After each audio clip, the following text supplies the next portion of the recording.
I took on so much emotionally. This is kind of illegal, to show them what I was not going to do, because this is not outlined in my job responsibilities. It's always the relationship first. Going to house visits, some of the things that I saw and I witnessed. So be careful what you pray for, because God was like, okay, you want to learn, you want to grow, boom, I'm gonna give you this situation.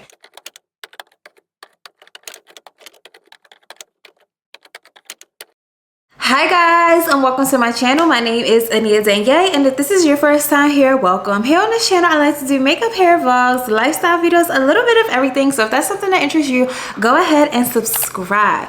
Now guys, y'all can tell by the title, I'm here to tell you what I wish I knew as a first-year school counselor, okay? Now, when I applied for this position, my only background information about what a school counselor does is the experience that I had in high school. And that was a bunch of nothing, because I didn't see my school counselor at all. I just knew that she was there to help me schedule classes or possibly help me apply for college and to get my transcripts that I needed. I didn't see my school counselor unless she was at a lunch duty or unless she was flirting with the school police officer. It's like, I'm just joking, y'all, or am I? Just kidding. No, really. I didn't know what a high school counselor really did. So I'm going to share with you guys some of the things that I wish I knew before getting into this role, okay? And some of the things that I still currently do in this role to help me as a fourth-year high school counselor. I just want to share with you guys some background for those of you who might not know me. My name is Aniya, of course, okay? I have a master's in clinical psychology with a distinction in clinical counseling, all right? Now, I've been a high school counselor for the last 4 years now, working in a private school. So this is different than your typical public school counselor, okay? If y'all want to know about public school counseling, I'm sorry, this is not the video. But if you want to know about private school counseling and how it differs a little from the regular public school counselor, continue to watch. Quickly, I'm going to run down 5 different lessons I wish I knew.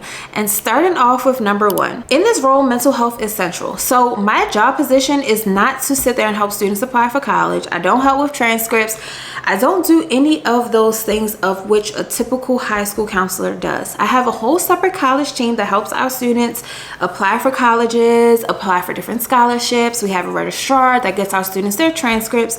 I am there solely to support and sustain a child's mental health, okay? So I do different monthly mental health initiatives. I do group therapy. I do individual therapy. I do teacher mediation. I do student-to-student mediation. When I did my interview to become a school counselor and they told me that mental health was going to be my focus, it helped me so much to plan better, to understand the job better, but it also helped me to put boundaries in place with the job to show them what I was not going to do, because this is not outlined in my job responsibilities. All right, we'll get into boundaries a little bit later. So that brings me into my second lesson. My second lesson, I learned that relationships are so much more valuable than procedures.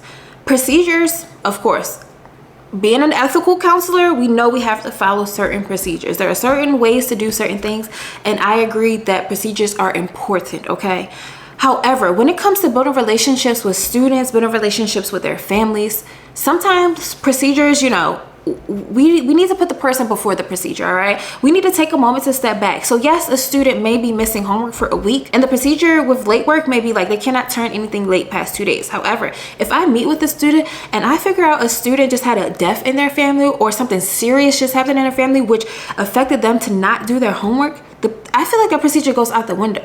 Then it is on me and the teacher and the student and their family to work to create a plan that will support the student so they can turn in their homework still and submit it and get the points and get the credit that they need to continue to be on track and so that they can continue to excel. Sometimes, especially working in a private school settings where our kids do wear uniforms and there are so many procedures about the way that they look, the shirts must be tucked in, their faces must be clean shaven if they're not a senior. There are so many different things and rules and expectations our students have to follow on a day in and day out basis. If I see a student outside of a uniform violation one day and the first thing I do as a teacher is get on them, instead of greeting our student, the first thing I do is like, oh, you're out of the wrong shoe, da da da da da. No, I feel like that is the wrong approach to have.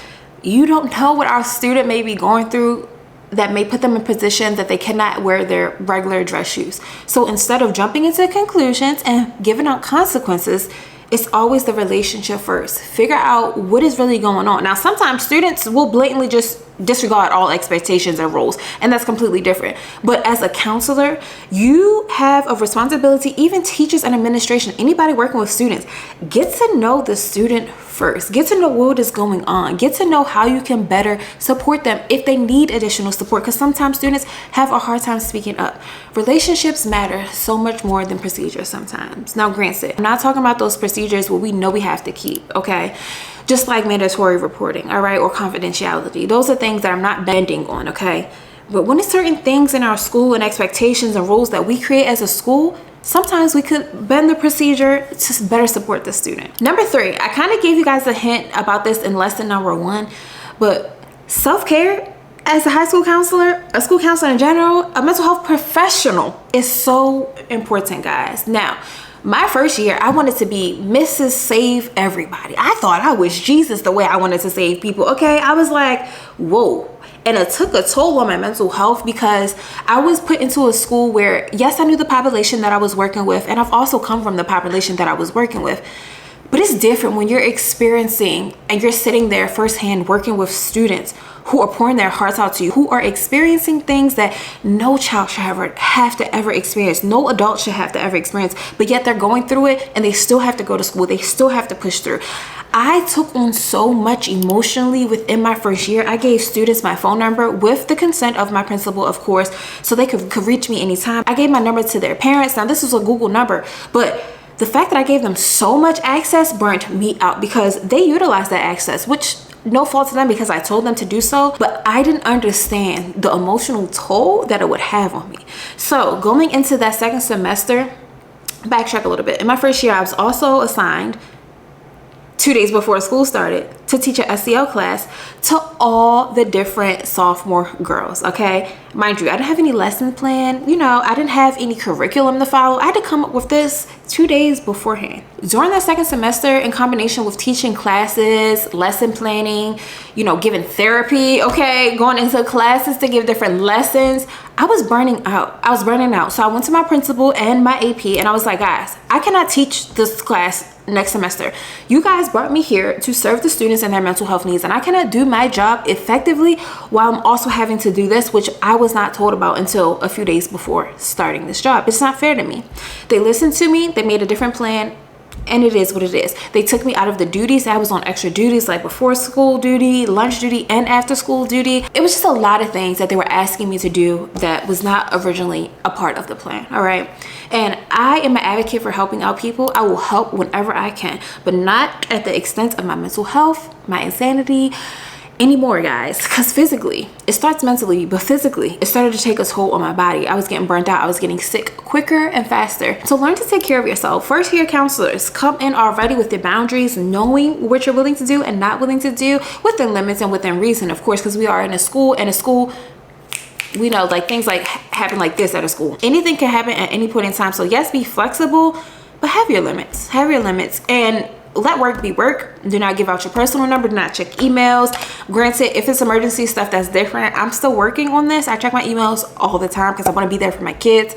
But if it's something I feel like that can wait until Monday, I will let that wait until Monday. If I feel like it's an emergency, or if it'll be beneficial if I responded to them right then and that second, I would do that. I pick and choose, okay? Give yourself grace. Give other people around you grace, because they may not understand how much this job really entails, like the mental toll and the emotional strain, but sternly set those boundaries, okay? Number 4, collaboration is key.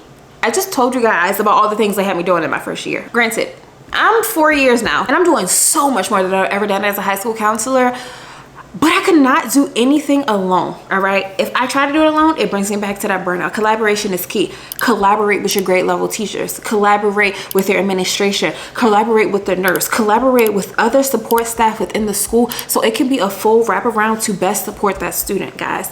I always like to say that we are a team. We are a team for the students. We are their biggest supporters. We are their biggest cheerleaders. And if we're not working together as a team, then that student could be missing out on something that could, you know, change the trajectory of their, you know, time in school. Along with that team, not just the staff at the school, is bringing their parents into this. I like to call parents. I like to call parents. I like to have relationships with parents. When I'm at events and parents are there, I like to go up and greet them, show them my face, give them my card, talk about some of their student issues. We have to work together as a team, especially when it comes to their mental health. Because I do work in the population that I do, mental health is still a stigma, guys. So it's really big for me to get those relationships with the parents so they can trust me, build a rapport with me, but also when they have that relationship with you, they're more likely and inclined to listen to what you have to say. And when I try to educate them on mental health, they may not give a crap about what I say, but you never know. You may say something that might open up their eyes and inspire them. So just building those relationships, guys, is really important. Collaborate. Talk, okay? If I know something that is beneficial for a teacher to know and I have permission to share with the teacher from the student and parent, I will share that. If the teacher is telling me something about the student and the student is trying to get away with something, I like to confront students about certain things in a professional manner. Drop a little hint like, hey, what's going on in this class? Or, what happened at lunch the other day? Is everything okay? Just check it in like that. You don't know, you don't know what you don't know until you work with other people and find out what you need, okay? And they could have something that you need. You could be stuck having an issue. Somebody else, not even in your department, has no clue about mental health, could offer a solution that you have never thought of. Trust me, it's happened so many times, guys, in this field. Talk to other people.